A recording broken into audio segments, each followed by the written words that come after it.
Hi, I'm Mari Carmendoza, Senior Arts and Entertainment Editor for The Chronicle. And I'd like to thank everyone for tuning in on this evening for a very special virtual event with one of The Chronicle's most beloved columnists.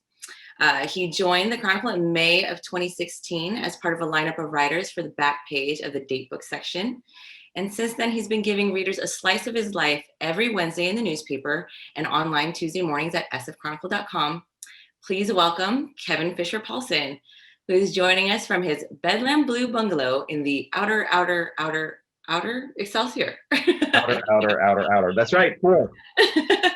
And I should warn you all, I am also joining from my place in San Francisco. I live near a police station, a fire station, and a hospital. So I apologize if sirens come by. I will try to mute myself when that happens. But I love your background there. Nice and festive. Thank you. That's really thanks to my husband, who said you cannot invite people into your Zoom household without cleaning up a little bit. So wait, bragging for a minute, and my finger shows the Christmas stockings, which yes, I needle pointed by hand. Thank you very much. So that Brian said you got to show people you can do something worthwhile. So there, I can do something worthwhile, needle point. That is awesome. Have you been needle pointing since the pandemic? Any new things? Yes, I have. Actually, I feel like Penelope in the Odyssey. I needle point, and about an hour later, I get like a quarter of an inch. Wow. But it keeps me from, sitting and watching NBC and panicking about the state of the world. So I'll take what I can get. Yeah, that and that way you're not doom scrolling. That's great. That's totally great.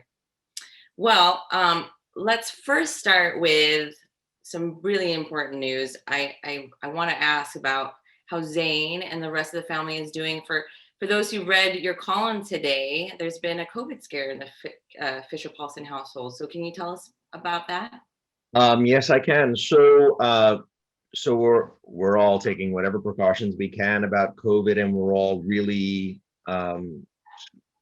washing our hands and singing happy birthday and staying 6 feet apart and wearing masks. And while Zane was in school, and he goes to school in Santa Rosa, his roommate there turned out to be COVID positive. And then they said, hey, so do you want to just leave him there, or do you want to bring him home? And we said, of course, we're going to bring him home. But that meant that the entire household had to go into quarantine. Fortunately, Zane has had the mildest case of COVID that I think is on record right now. All he has done is sleep. And if any of you are parents out there, a sleeping teenager is much better than a woken teenager. So he's actually, I told him I was doing this tonight. He's actually sound asleep in his room right now. However, mildest case ever. And we just got our test results about an hour and a half ago. And this is our second round of testing, and the rest of the Fisher Paulsons are COVID negative. So it is good news all around, but it was really important for all of us to remember this epidemic is very serious and to keep taking things seriously. So please, everybody stay 6 feet apart. Yes, thank you. Thank you for the update. So glad to hear that things are going well. I remember when I saw the column come in my email, I'm like, oh no. So I'm very glad to see or to hear rather. I've gotten a fair amount of emails today from people. The second to last line said, but it wouldn't hurt to light a candle in the window. And so I want to thank everybody out there who has actually lit candles. All day long, I've been getting pictures from people of their candles lit. So it's very rewarding to me, and I thank you. I'm humbled by it. I am going to get to more questions in a few minutes, but I did want to say there are a couple people who have chimed in already, and Heidi Mayer said you are more handsome than your Chronicle picture, so I wanted to share that. And Panda Hershey said it was wonderful news about the family. So glad and hope you continue to stay safe. Hugs. Oh my gosh, there's way more coming in here, but that it's great to hear that news. So let me get the Chronicle picture if I've got a minute just to tell you the Chronicle picture story. So about 3 months into the gig with the Chronicle, I felt like I had made it big time, and I had lunch with Leah Garchik and Jill Tucker, and it was the event of a lifetime for me. I'm having lunch with Leah Garchik, watching to see if she's eavesdropping on people. And she said, you know, the that picture in the Chronicle doesn't look much like you. And I said, well, you know, it's me.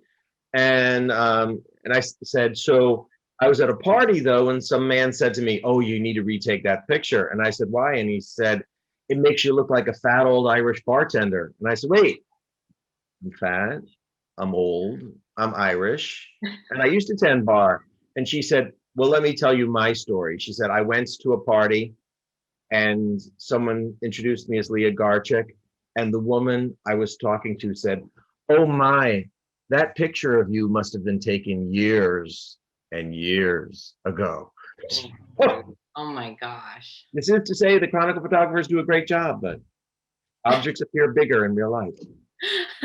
Well, actually, this is a really great segue because I did want to talk to you about how you got started with the Chronicle. I know my side of the story kind of begins before yours. So it pretty much began the first day I got to the Chronicle in November of 2015. Flew by already. Wow, can't believe it's been 5 years. Wow. But sometime shortly after I entered the office, my predecessor, David Wiegand, he was like, I got a project for you.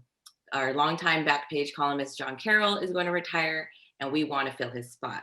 And we talked a lot about how we wanted to do that, who we wanted for that space, and concluded that we wanted several voices. So not just one, but more than one. And so we put out a call for a bunch of people to apply for it. And in about the first week or so, we got about 200 applicants just in that first week. But you weren't one of them. That's right. So can you tell fill in the blanks about how we ended up getting you for our Backpage? Okay, so the story goes like this. I have been in love with the Chronicle for more than 35 years. When I lived in New York City, my introduction to the entire West Coast was a friend of mine gave me a copy of Tales of the City, Armstead Maupin's column from the back page of Datebook in the Chronicle. And I said, oh my gosh, my dream is to go to a city like San Francisco and be a part of that and read the Chronicle every day. So it was the first thing I did when we moved to San Francisco was get a Chronicle subscription. And I read Herb Caen every day and John Carroll, and always loved the newspaper. So the story goes that Jill Tucker, intrepid reporter, was doing an article on education. And one of the things that we'd done in the sheriff's department is we launched a charter school inside of a high school. So she came and she interviewed my boss. And when she was interviewing my boss, I was making jokes about my boss behind his back. And she and I got to kidding around about it. And she said, you're a really funny guy. And I said, well, you know, I'm funny inside of a jail, but you should see me in real life. And so she ended up calling me and asking me for a couple quotes about a couple different things. And we joked that I was her go-to gay. And when she and I went out for lunch one day, and she said, so I think you remember that email you sent me about Zane? And I'd sent her a long email about Zane's first experience smoking marijuana. And I'd sent her a long email. She said, do you mind if I share that with David? And I said, oh, go right ahead. I didn't really know what the reason for it was. And about 3 weeks later, she said, David and I want you to come to lunch. So we went and had lunch. And I discovered that a true Chronicle reporter, their idea of lunch is going to John's Grill and getting a bourbon and a lamb chop, which I thought I'm definitely down for bourbon and a lamb chop. And so she said, David said, so I'm just gonna be honest with you. He said, I found 4 great columnists, but the concept is to get 5. And he said, we love the ones we've got, but we want one more slice of life. And he said, Jill approached me and said, you want a slice of life? How about a gay deputy sheriff, his dancer husband, their mixed race adoptive children, and a slew of rescue dogs? And David said, that's exactly what we need. And so we had lunch, and at the end of lunch, I didn't quite know this was an interview, but at the end of the lunch, he said, 750 words every Friday afternoon by 5. Don't be late. And so, Never late, by the way. He is never late, really. really, so I've learned, I consider myself the Cal Ripken of the Chronicle now. 750 words every single Friday by 5 p.m. and haven't missed a deadline yet. Yeah, you're amazing. You certainly are an editor's dream. I'll say that much. Thank you for saying that. Without insulting the rest of the Backpage columns, because they're also wonderful in their own ways. And one of the things I love most about your column is about how it really helps destigmatize the idea of a dysfunctional family. I'm saying that in air quotes. And therapy. I mean, you're so very open about the ups and downs of your family and your life. How did you decide on being so open with your readers? Because I'm sometimes I read it and I go, oh wow, I can't believe he's sharing that. You know what I mean? And I just wonder how you decided that, yeah, I'm going to do that and share that with the world. So I'm lucky to have a husband who's completely forthright and completely honest, and won't let me glamorize anything. So when I came home and the day from the meeting with David, and I said, hey, guess what? I'm going to write for the Chronicle. And he said, you're writing a letter to the editor? And I said, no, I'm going to be writing to them every week. He said, you don't want to write a letter to the editor every week. And I said, no. They want me to write a column. And he said, well, here's the deal. We're a warts and all kind of family. If you're going to tell the story, it's going to be warts and all. So I found that the first 2 or 3 columns, I was introduced myself, the family, the boys, the dogs, and I realized after a few weeks when people started writing back to me that there was a commitment involved, that I couldn't glamorize it. I couldn't put lipstick on the pig because people were counting on the story to be true and unvarnished. The most important thing I learned over the years is that when I first started writing the column, I thought we are a strange family talking to the average Bay Area family. And I learned that there's no average Bay Area family. I learned that everybody else has kids who flush magnets down the toilet. Everybody else has children who get their head stuck in a concrete staircase. Everybody else fails an algebra test. And all of it, we're all in the journey together. The best part about being a part of the Chronicle community is that the community writes to me and they say to me, hey, you might want to try, next time he gets his head stuck in the staircase, try butter on his hair or butter on his ears. Or they'll tell me, hey, I listened to what you said about Zane and I tried saying the same thing to my own son and I think it worked. So it's being part of a community that became important. And once you realize that you're not just writing, but you're actually talking to your community, you can't lie to them. You have to tell the story as it is. Having said that, there are a couple columns that I have actually given the boys the thumbs up or thumbs down. You get to tell me whether or not I can tell this story. As a matter of fact, today's story, the COVID positive story, I took it into Zane's bedroom and I read it to him. And I said, so if I say this in print, everyone in the Bay Area will know that you were COVID positive. And he said, Dad, it's the story of the family as the family it is. He said, we'll go for it. And then Aiden said, could you mention my name so I can get $5? Yeah, somebody in the chat has already said, oh, did they get money for it? And I do want to ask, actually, I'm pretty curious, like over the course of 4 years now, how much money has Aiden gotten over the years? Well, Aiden would have a lot more money, except in June, Aiden discovered the joys of electronic gaming, that you could make the game more fun if you purchased an add-on. So if you had Minecraft, you can buy moon rocks for X amount. And to him, it's all virtual and it's all online, and he didn't think about it. Matter of fact, he never told me he was doing it. So I got the Apple bill, and the Apple bill was $1,100. Oh my gosh. So every time I mention Aiden tonight, he is working off his $1,100 Apple bill. That's a pretty darn good compromise. Good. Wow. But also, what a bill to rack up. Yeah. Oh my. We had a Um, long talk about real money after that, but yes. yeah. Well, that's awesome. I'm so happy that to hear that your family's. I mean, it's obvious that your family is okay with you being this open. What about your coworkers? And how did everybody take it in the beginning? So the when I got the column, I went out to breakfast with the sheriff, then Vicky Hennessy, and I said, um, I want you to know I'm going to be writing an article for the Chronicle every Wednesday. I just want to make sure you're okay with it. And she also said, you're writing a letter to the editor? And I said, no, I'm writing a column for the Chronicle. And she said, I'll be okay with it so long as you tell the truth. And she was okay with it. The guys at work think it's funny that people actually read the column because they don't think I'm all that funny. They think, oh, he's kind of an eccentric old man and he's a good. But the only negative feedback I've ever gotten from the deputies was actually Crazy Mike's wife.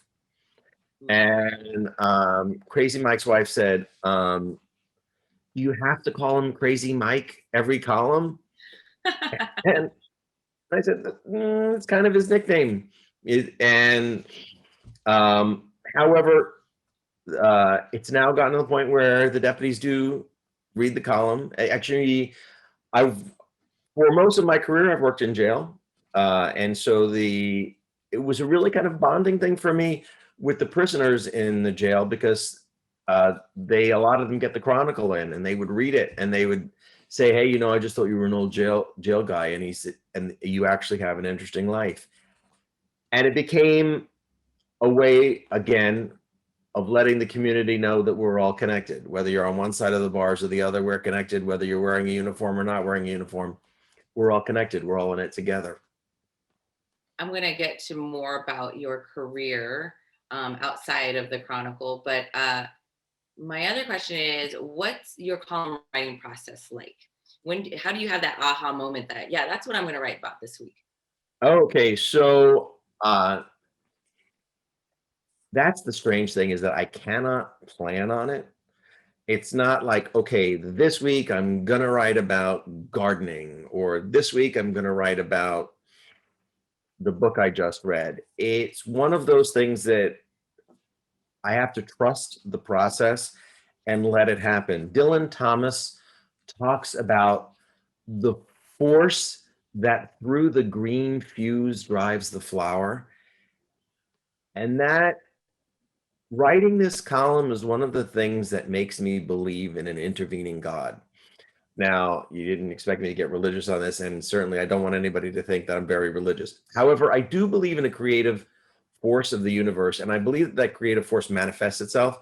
So a lot of times I don't know what I'm going to write, and then I'll walk into the living room and Queenie will have just destroyed a statue of St. Joseph, or I'll get a phone call that Aiden got his head stuck in a staircase, and it becomes, oh, this becomes the thread to which I can attach everything else.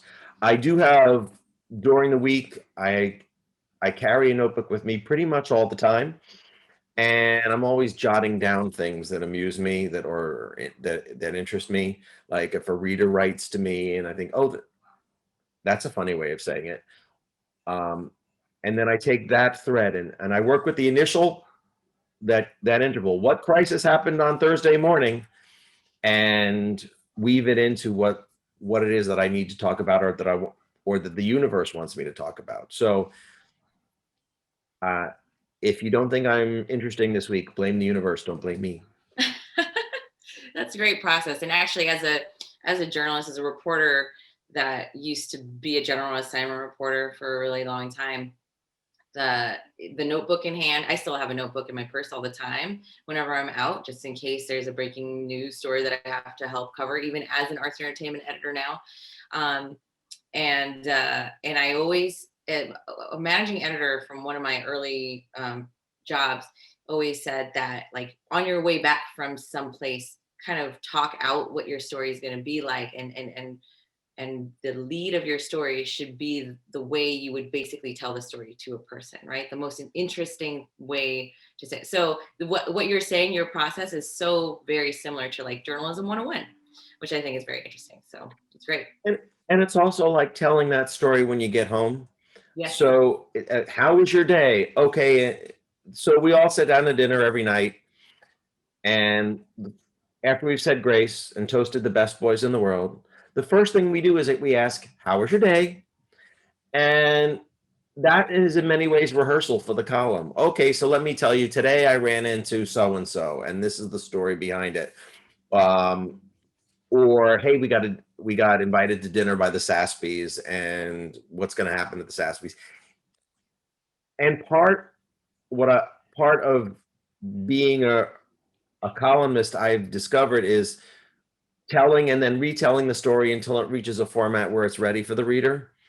Um, every single week before I hand in the column, I call up Crazy Mike and I read the column to him, and I said, "What do you think?" And if he goes, I don't get the points behind this one, I know I got to throw the whole thing out and start from scratch.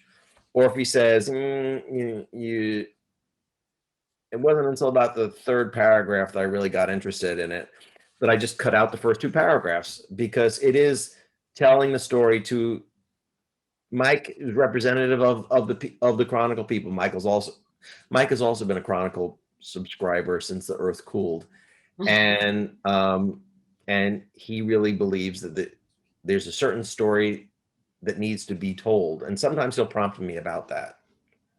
That's awesome. It's great to have those kind of confidants that you can have read your stuff before you send it over and let the public read it. So that's awesome. What are your favorite columns over either the last 4 years or even just this year, which has felt like 10 years? This year has gone on forever, and it's funny because my when I talk about some of my favorite columns, they're I don't name the columns the way the column gets it into print, and you can talk about that more than I can. That I'll name a column bananas, and the column name will end up being the Fisher Paulsons talk about the value of eating berries. Yeah, they're actually, if anybody wants to really know, yes, it starts with your headline. Then the editor gets to crack at it if we wanted to, fancy it up or whatever. And then the copy editor also gets to do it. And then there's even like two separate headlines, one for online, which has to be SEO friendly, right? SEO is search engine optimization. That's what that means. And so that makes your column really searchable online. And then there's the headline that's based on print specs. So how it's supposed to fit in the print way, like literally there is a size that it has to contain to. So that's how the headlines come up and evolve through the process. And it's funny that you should say searchable, because it wasn't for a while that I realized that a truth that someone said to me in the beginning, which is that everything you say in the column will live forever. So I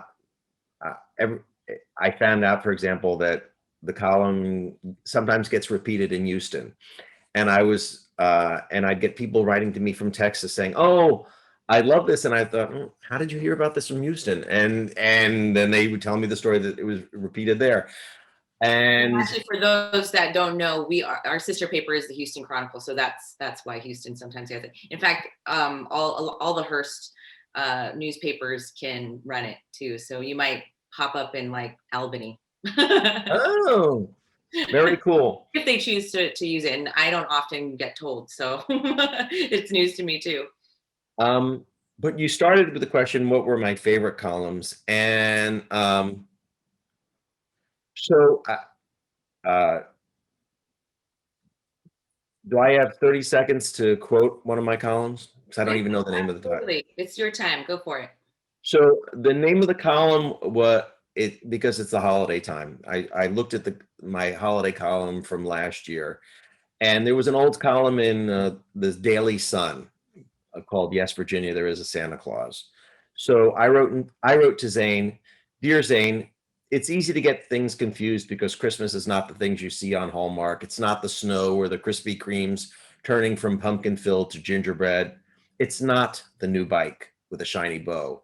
It's not the gifts you get, but it's the gifts you give. Christmas is messy, just like our family is messy. We Catholics focus on the Madonna, but in the past few years, I've been thinking a lot about Joseph shivering in the cold, off the stage left in the nativity scene. He's in a barn, he's taking care of a son, not his own. Shepherds are walking up to him, talking about stars and kings, but Joseph doesn't know what's going on. No angel has clued him in. They flee to another country, and Joseph has no idea how his adopted son is going to turn out. On the journey, Joseph protects this foster adopt son and speaks to him his truths. And now I get it. Christmas has always been about a father being scared and a son going out in the desert because he has a wonderful but daunting destiny.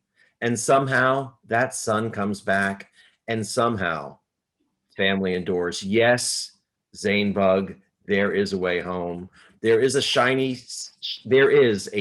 city on the hill, tucked away in the fog, and that city believes in you. Not believing in coming home, you might as well not believe in Fisher Paulson's. In all the world, there is nothing more real than the fact that you are always coming home to us, and one day you will arrive. I remember reading that. Oh, I bet you people are crying right now. I'm going to check the chat, but go ahead. Please talk about that column. That's the weird thing. I can't, as you know, I can't see anybody else, so I don't know if they're crying, clapping, or booing. Crying. Yes. Sarah is crying. Pat McKinney is crying. Oh, Barbara's bawling, I think. Oh my goodness. That was a wonderful excerpt to read for sure. So that was one of the favorite ones. Yes. That was my favorite from this year. My favorite from the first year that I wrote was about the Chronicle. I'm going to do it again. I'm going to read once more. I type in the shadow of giants. Mark Twain once wrote for the Chronicle, as did Jack London and Bret Hart.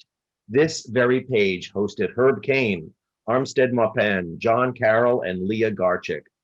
With deep humility, I submit this, my "Why do I write this column?" Herb Caen came from Sacramento, but I was born to a family of shanty Irish bowlers in South Ozone Park. You can take the boy out of Queens, but you can never take the Queens out of the boy. I fell in love with a dancer named Brian, and we, having heard tales of the city, moved to San Francisco. One of our strays followed us, a boy from Maine named Tim, who also pursued his California dream. Tim passed away a decade ago from complications due to AIDS, but before he died late one night in Davies Medical Center, while I read Isabel Allende's Zorro to him, he'd been going blind. He said, "I want to be cremated. Plant a tree over me." "You want to spend an eternity in our backyard, Tim?" I asked, and he replied, "Oh, it's in San Francisco. Remember what Herb Caen said. One day, if I go to heaven, I'll look around and say, it ain't bad, but it ain't San Francisco." And one Halloween, we planted a Japanese maple and mingled the soil with his ashes. And when we lost the triplets, we planted California lilacs. And when we lost Cupid, we planted a lime tree. So it makes for a crowded backyard with a ghost in every tree. We are unique and yet not unique. In many ways, I'm the average deputy sheriff living with an above average dancer. When you envision me, don't think of Wyatt Earp so much as Barney Fife, but unlike me, Brian is graceful and charming. We have two sons, Zane and Aiden. Zane was abandoned by his birth mother in the hospital, went into foster care. Aiden was living on the streets in Berkeley before the universe shoved him into our bungalow. Like any family who comes from the foster adopt system, they come with challenges. On average, a Fisher Paulson gets expelled from school about once every 2 years. We have 3 dogs. They are Pekingeses, which is to say, not very bright. One of them is crippled. One of our dogs has OCD, and I kid you not, Crypto got expelled from obedience school. The boys have aunts and uncles. My brothers, brother X and not X, remain on the East Coast, as is Brian's brother. But the aunts and uncles of choice include Uncle John, Uncle Doya, and Aunt Sassby, the aunt I picked up at a McDonald's. Right now, the going rate is if you take the boys to the movies 3 times, you get uncle status. And somehow this makes up a family. We're a little bit like a bumblebee. If I tried to explain how this family works, you would tell me that it doesn't fly, but somehow, against all odds, we remain aloft. As fog blows down from the San Bruno Mountains, ghosts in the leaves of the California lilacs whisper and bless this unlikely family. Jack London had wolves and a fire. Mark Twain had rats and a celebrated frog. Herb Cain had a loyal royal and 3 dots. And us, we have 2 sons and 3 rescue dogs in a Bedlam blue bungalow in the outer Excelsior, the island of lost boys. Cheers, cheers. Love that. Thank you for those readings. I think it's a treat for me, even though I remember like sitting in my office editing those, but also I'm sure it's a treat for all our readers. And to that point, I actually do want to get to readers' comments because I know our time is a little tight here, and there are plenty of people chiming in. So I'm going to start with our submitted questions first. Carolyn Hunt. She emailed and said, "What is exactly your job at the Sheriff's Department?" And I did want to get into like what your job is outside of the Chronicle. So please go for So it. my job has changed. I am a chief deputy sheriff, which is I am in command of an entire division. I'm in command of all of field operations for the department. So I manage all of our responses to the fires and to the hospital and to all of that. I got that job by dumb luck. Before that, I had been the captain of the largest jail in the department. And I did that because basically I believed in people's ability to change. Like I said, we started the first charter high school in the United States of America inside of a jail because we believed in people's capacity to change. 3 out of 4 people who go to jail go back to jail. And they go back to jail because they don't have access to education and they don't have access, a way of getting off of the drugs and a way of breaking the cycle of violence. So if we can give them those things, we give them the chance at a better life. And if the column and the Sheriff Star are both about taking a chance on a better life. Awesome. Teresa Nelson actually asked you what made you become a cop, and how does your job reflect your personal vision, and how does your personal vision affect your job? So why I became a cop is because I didn't like cops. So I used to be Oh, part of a group called ACT UP.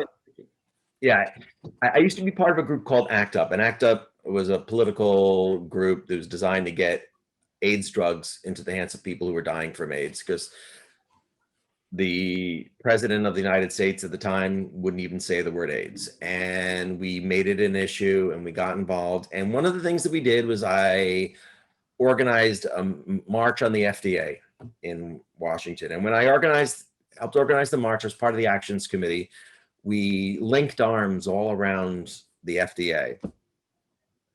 And I remember and this is cops down in Washington, D.C. I remember the cops going in to break the line. And I remember being most angry that they went and pulled the black protesters out of the line first. And I remember thinking to myself, am I not protesting as well as this guy? How come I'm not getting arrested? So then back in Jersey City, long story short, I was wearing an ACT UP t-shirt, which I kind of advertised my lifestyle. dropped a letter in the mailbox and I got fag bashed pretty badly. They almost took an eye out. And I went to the police the next day, and this Jersey City cop, he's sitting over a typewriter. And I said, I want to report this fag bashing. And he said, yeah, fill out this form. And I filled out the entire form. And I said, well, do I get to look at, like, lineups or anything? And he said, look, if I had a nickel for every faggot who ever got beaten up in Jersey City, I'd be a rich man. And I said, you can't talk to me like that. You're a police officer. And he said, you think my job is so easy, you try doing it yourself. And so that's exactly what I did. I Challenge decided, accepted. Yeah, absolutely, right? and I like to think that I'm a part of a vehicle for change. Our department is the first department in the entire state of California to provide a transgender sensitivity and awareness class, for example. We are the most diverse peace officer organization in the country, and I used to be in charge of recruiting, so I can trumpet that a little bit. We have a higher percentage of African Americans, Asian Americans, Latino Americans than the native population of San Francisco itself. As a matter of fact, we are known throughout the country as being the most diverse peace officer organization in the country. And that cultural competence, that work that we do at recruiting, is why we don't make the mistakes that a lot of agencies that don't concentrate on their cultural competence make. That's awesome. All right. Here's the next question. And if you hear a rumbling at the door, by the way, because you talked about the thing, my rumbling at the door is Queenie insisting that she get camera time. So you'll eventually get that door open. I know there's some folks on the chat that actually want to see some guest appearances, so we'll see what happens, huh? Sheila Longren, I hope I'm saying that correctly, says, I am a huge fan of your writing. When do you find the time with all the rest of your obligations? That is a great question. And one of the things that I say to people is that I work as a deputy sheriff to pay the mortgage, but I love my writing and I love telling a story. So I dig in the time. I've taught a number of writing classes through the California Writers Club, for example. And one of the things that I say to people is, if you don't love writing, don't do it. There are a lot of other ways to use your time. You've got to really love your writing. And if you love your writing, you're going to build the time in to do it. And if you don't love your writing, you will never get that first paragraph written.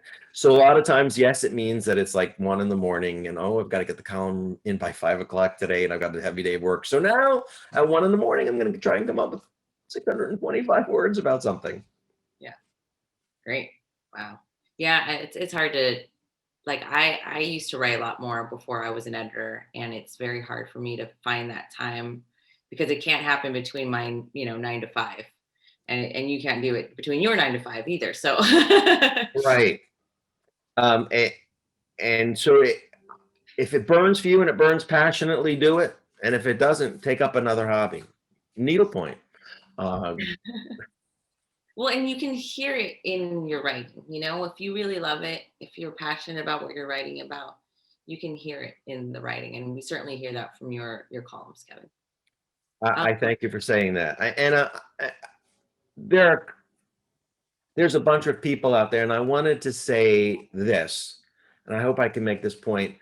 I am humbled and I am deeply grateful to every one of you who reads the column every week.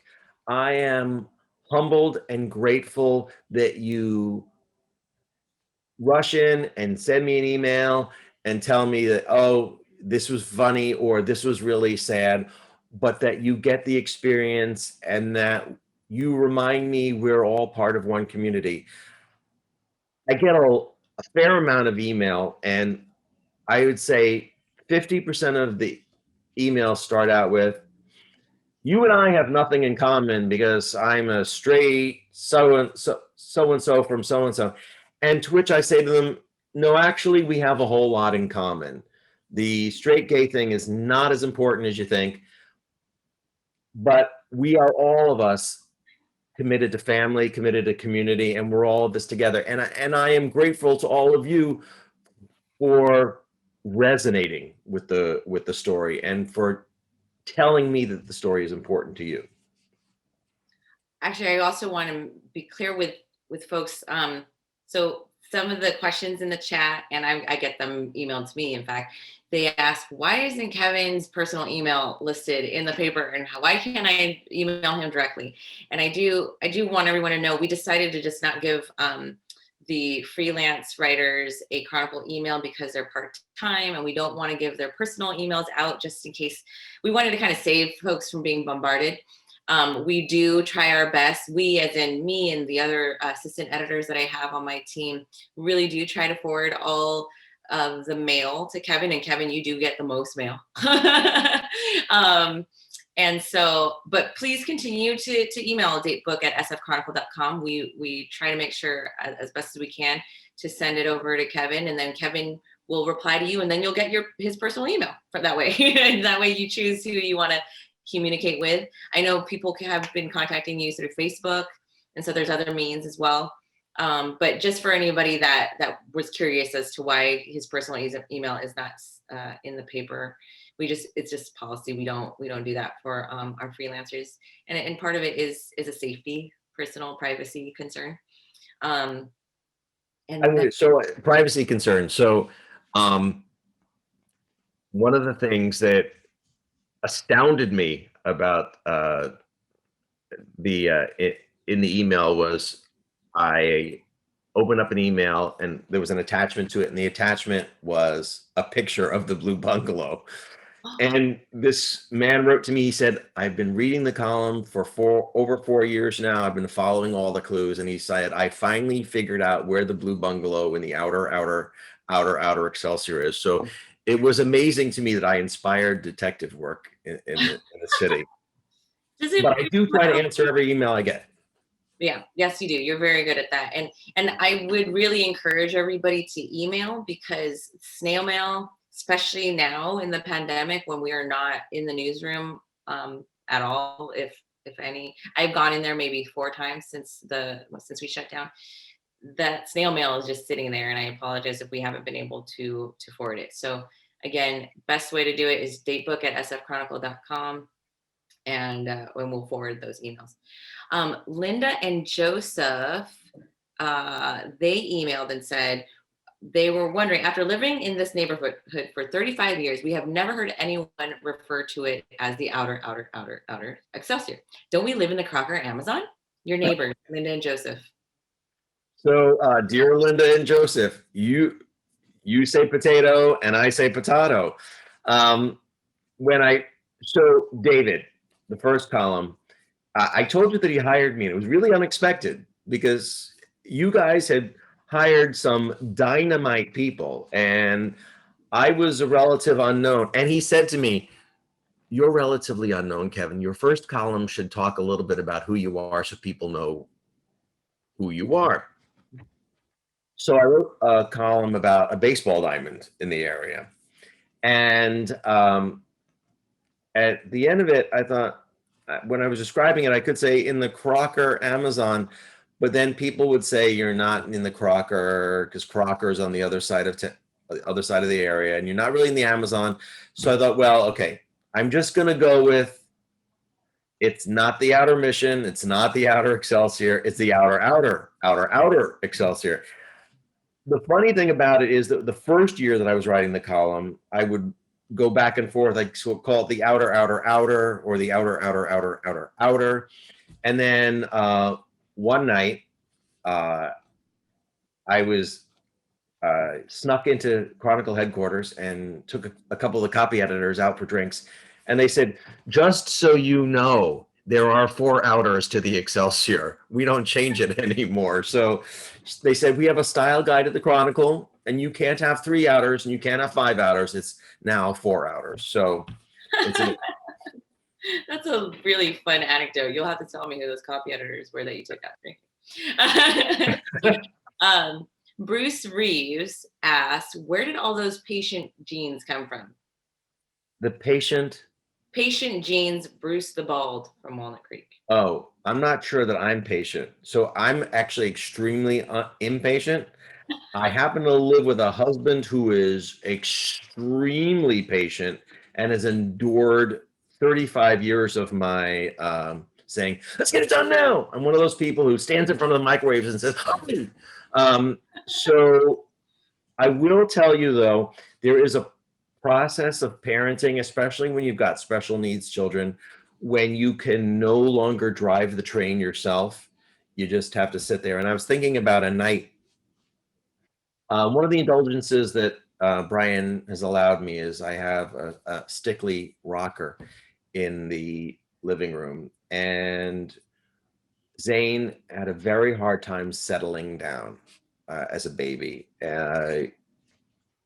It would take hours to get him to go to bed. So I got in the habit of, okay, we'll sit in the living room, we'll turn the lights down really low, and I'll just rock and rock and rock until you soothe yourself. And now I'm one of those guys who shouts at the microwave. So what I learned sitting there rocking is that some of the more important things in life can't be rushed. They have to come to you. So I couldn't say, Zane, go to sleep now. I had to learn. I had to provide the space and the quiet and the opportunity for Zane to be able to go to sleep. So if there is any patience I have, that's what it's from. Oh, that's a really sweet. I am also very surprised to know that you aren't a patient person. You seem like such a calm, patient person.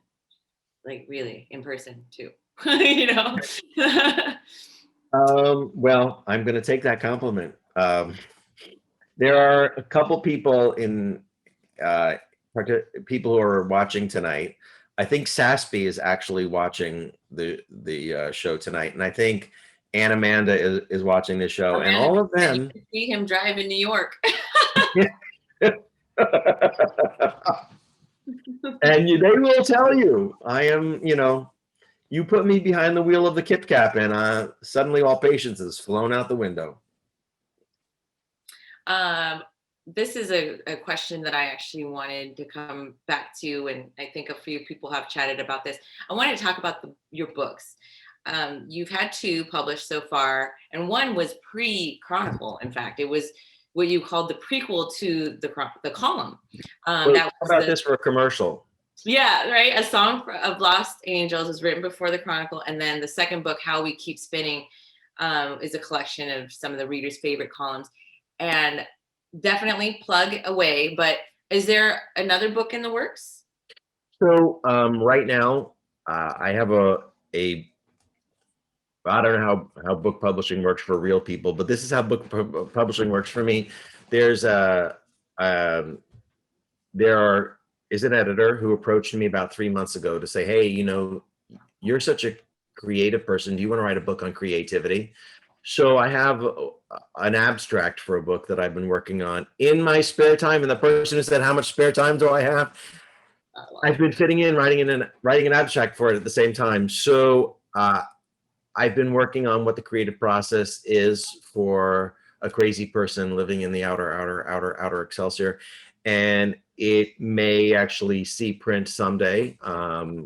Right now, a very nice man is looking at the final copy of my abstract. And if he's in a good mood, he's going to put it on the editor's desk this week.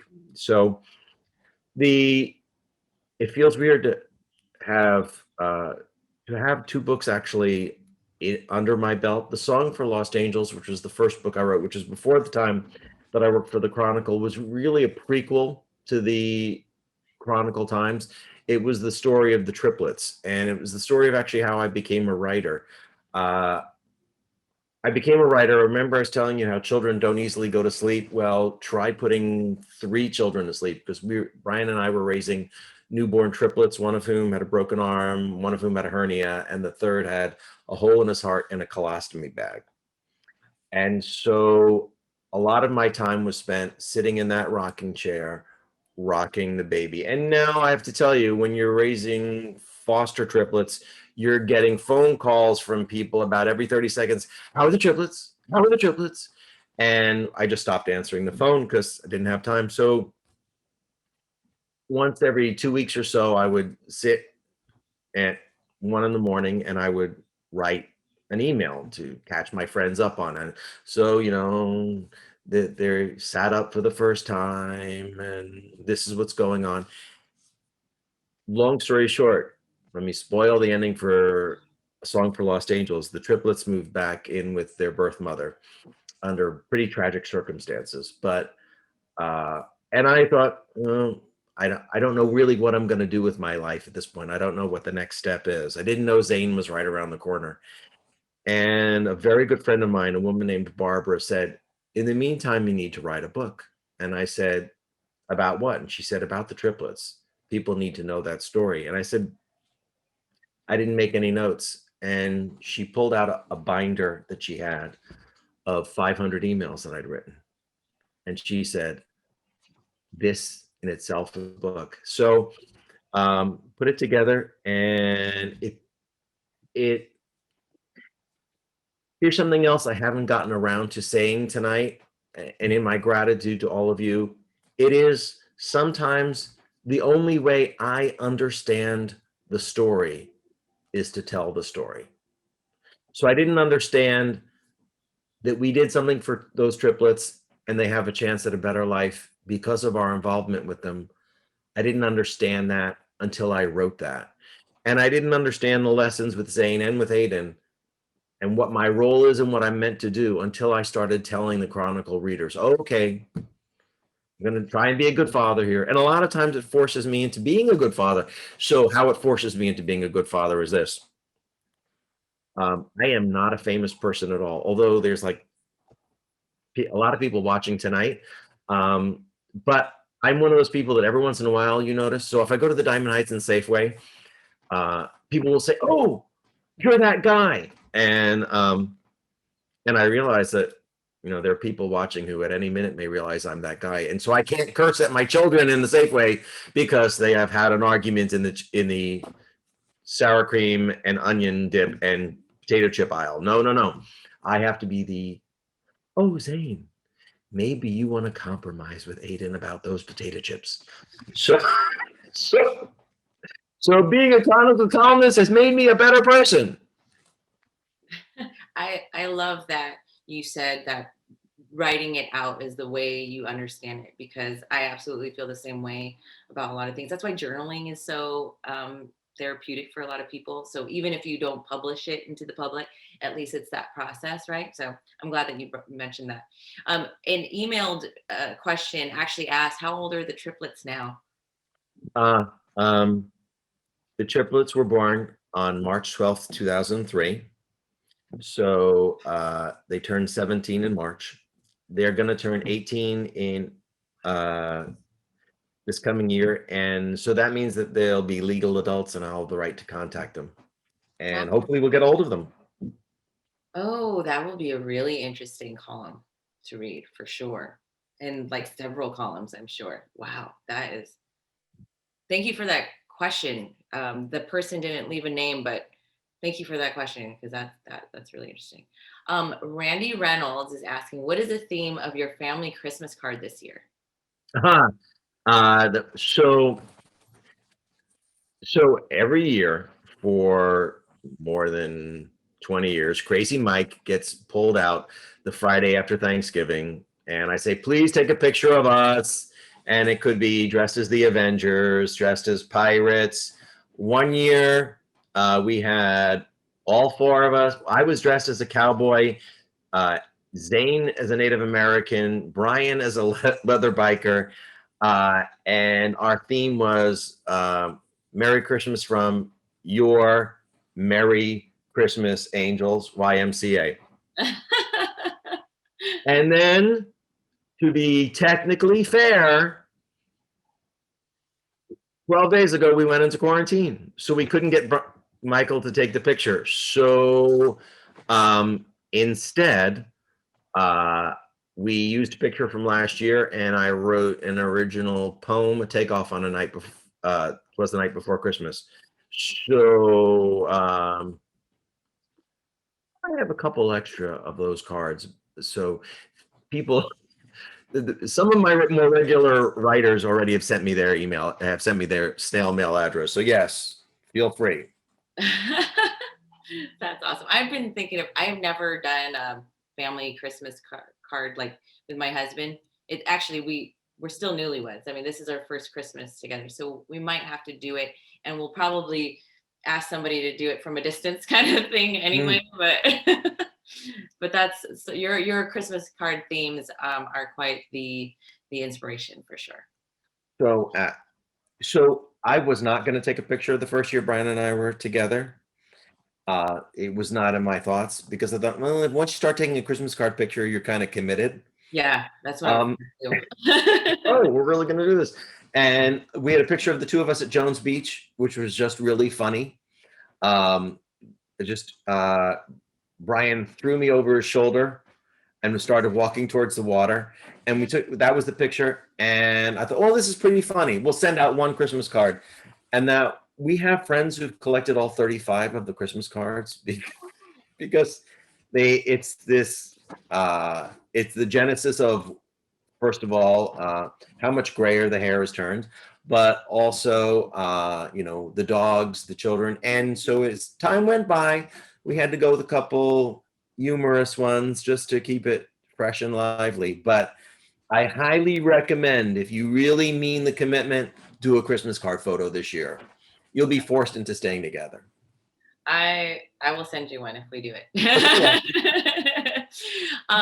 So we have like 2 minutes left. People are asking if there are going to be any guest appearances. Do we have guest appearances? Yeah. Let me find out. Aiden.